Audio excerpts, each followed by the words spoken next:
Ryan, have you have thoughts on Walter Nolan? I know Jeff brought him up.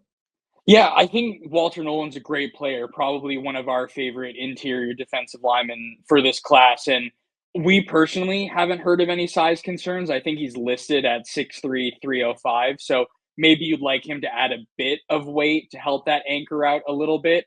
But one thing he has shown us is that he can get after the quarterback and he's incredible at rushing the passer.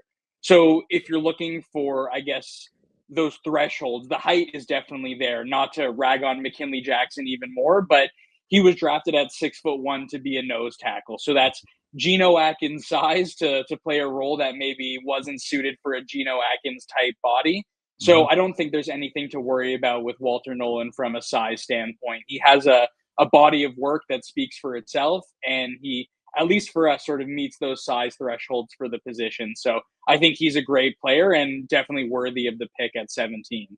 Now, is there any concerns of the reasoning why he transferred from Virginia to Marshall? I know that's kind of been brought up, but I haven't heard any reason why he, which I mean, kids transfer all the time now. I don't know why it's being brought up for him, but I have heard it being brought up.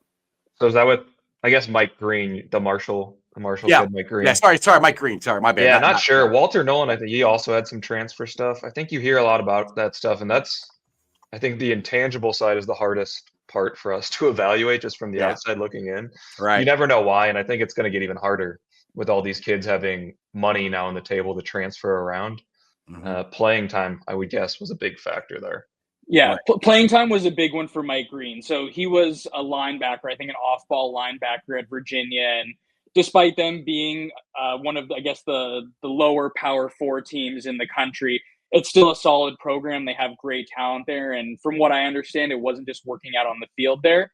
And then when he transferred to Marshall and sort of became more of a pass rusher, that's what really allowed him to flourish on the field. So to me, it just seems like there was a mismatch between his proper position and what he was hoping to get for out of the field.